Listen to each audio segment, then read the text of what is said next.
This is the MPC Live II, and in this video we're going to learn about the key concepts in the MPC workflow.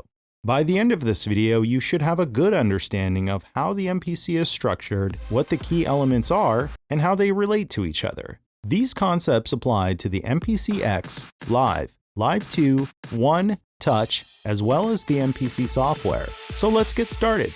A quick outline of the key elements and their hierarchy is as follows. Projects contain sequences, which contain tracks, which can either be audio or MIDI, and MIDI tracks contain corresponding programs. On the main screen of our MPC, we can see this basic structure in the interface. At the top, in red, we have the project information as well as the current location of the playhead and other settings. In the gray section below, we have the sequence information, including tempo and length. Next, we have the track section, which shows the type of track, its length, and other information. And in the lower section, we have the program information for the currently selected track. Now let's describe each of these in detail. Project files are the main files in the MPC workflow. A project file can be used to create a simple beat, a whole song, or a larger composition. You can sketch out ideas within a project or create a well-crafted masterpiece. A project must contain at least one sequence. A sequence can be thought of as a container for the tracks within a project. An entire song can be programmed into a single sequence. But for greater flexibility and control, you can program a separate sequence for each section of your song. You can have a sequence for the verse, another for the chorus, and another for the bridge. The advantage of this is that sequences can then be repeated for efficiency and quickly chain together to form an arrangement or song. And there can be up to 128 sequences in a project, which gives you the ability to program an elaborate arrangement. A sequence also sets the length of a pattern in a project. You can have from 1 to 999 bars in a sequence. A sequence must contain at least one track. Tracks are essentially containers for sounds and notes within a project, and they come in two types, audio and MIDI. The interface of the MPC will change depending on the type of track you have selected, and you can switch between them with the buttons at the bottom of the screen. Notice how the settings change depending on which type is selected. Note, both audio and MIDI tracks can contain audio files, and it is important to understand how each one uses audio files. This may seem confusing at first, so let's define each one. Audio tracks are simply containers for audio files within a sequence. You can think of an audio track as a place for longer audio files, such as vocals or a guitar part. When we select an audio track, we see a minimal set of settings and features. Since audio is recorded directly into an audio track, the settings and functions of an audio track are limited to that task. We have a record button and a monitor button to monitor the input signal. Because audio tracks do not contain programs, our lower section is populated with settings such as input configuration and a shortcut to audio edit mode. Note, in standalone mode, an MPC can have a total of 8 audio tracks per project, and in the MPC software there can be a total of 128 audio tracks. MIDI tracks are very versatile and they're used for several different purposes. You'll likely be using MIDI tracks for the majority of your tracks, so it's important to have a good understanding of them. They are called MIDI tracks because at their core they use MIDI notes along a timeline to trigger events. Looking at a MIDI track of drums, we can see notes or pads are arranged vertically on the y-axis, and the measures of time are horizontal on the x-axis. In effect, this is how a player piano or self-playing piano works. A song is written into a scroll containing notes which trigger over time. On the MPC, if we had a drum beat programmed into a MIDI track, it would look like this. Each note triggers a sound to play over time. Those notes can be moved around and edited to form a pattern. You can even adjust the velocity of individual notes so that they trigger the sound at different volume levels. The length of a MIDI track can be set to the length of a sequence, or it can be shorter than the sequence. Additionally, MIDI tracks can have different lengths from one another. In essence, this is the core of a MIDI track, and now we can discuss the different types of MIDI tracks. MIDI tracks come in 6 different types: drum, plugin, key group, clip, MIDI, and CV. At this point, it's worth noting that MIDI tracks go hand in hand with programs. Each type of MIDI track has a corresponding program type which it must use. Let's describe each type of MIDI track.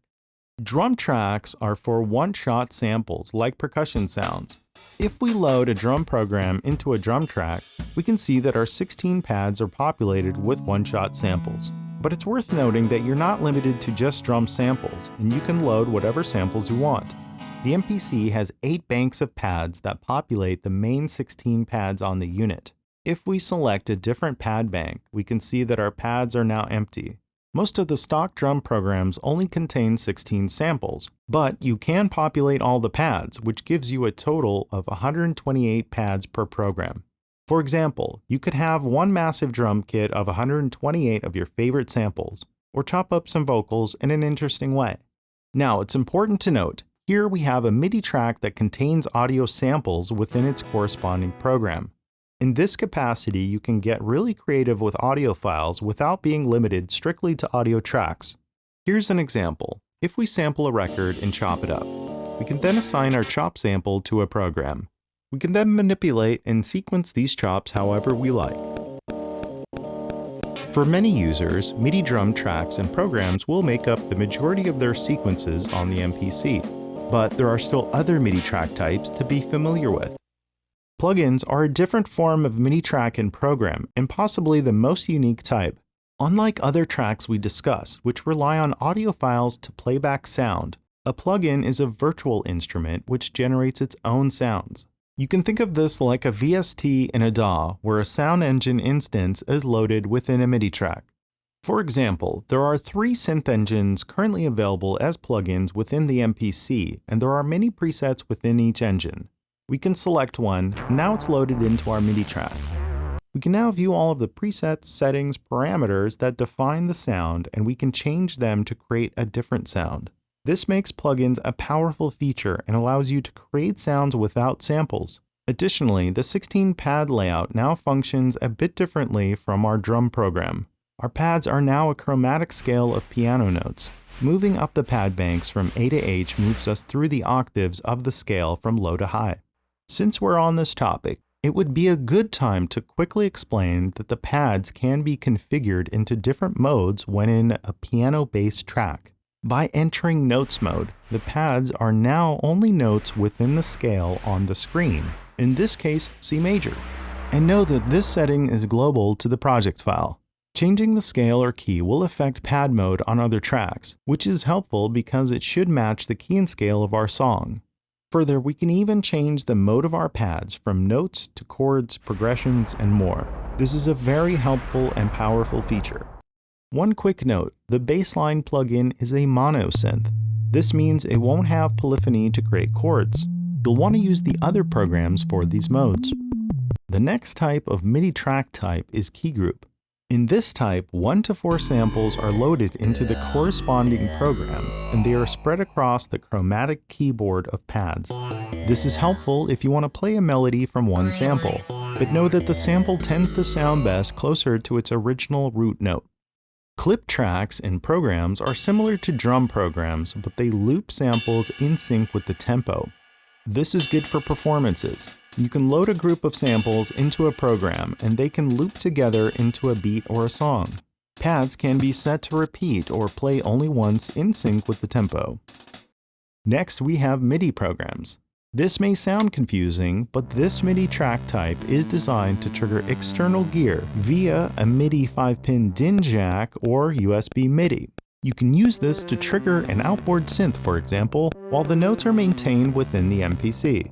You can then route the audio to an external mixer along with the MPC's audio output, or you can bring the audio from the external device into the MPC. Lastly, we have CV programs. This is a similar type to MIDI programs in that they are used to control external gear. However, this type uses CV or control voltage connections on the MPCs that have these types of jacks. And because there are multiple CV jacks, you can assign a program to each jack. This allows you to program and control multiple external devices that accept CV. Here's one last thing to know before we end this video. Most of the elements discussed here can be individually saved for later use, and there are some helpful exporting options as well. You can export a project file as an Ableton Live file, as well as exporting a rendering of a project to a WAV or MP3. You can save individual sequences as well as save Midi tracks as programs. This is useful if you want to reuse parts of your projects in other songs. You can even bounce a Midi track to audio. Programs also have a variety of helpful features. For example, you can save a program of your favorite drum kit for use in other projects. You can also have one drum kit used on several tracks within a project for additional flexibility in mixing, applying effects, and sequencing. You can even create layered pads for advanced sound design and flatten them into a single sample. By now, hopefully you have a good understanding of the key concepts and elements within the MPC. Having this foundation of information will allow us to gain additional insights into the features and workflow of the MPC. For more information about the MPC, be sure to subscribe to this channel and give a like if you enjoyed this video or learned something. And drop a comment below if you have a suggestion for a video you would like to see. Your support counts and it helps us grow this channel. We do this for you. Thanks!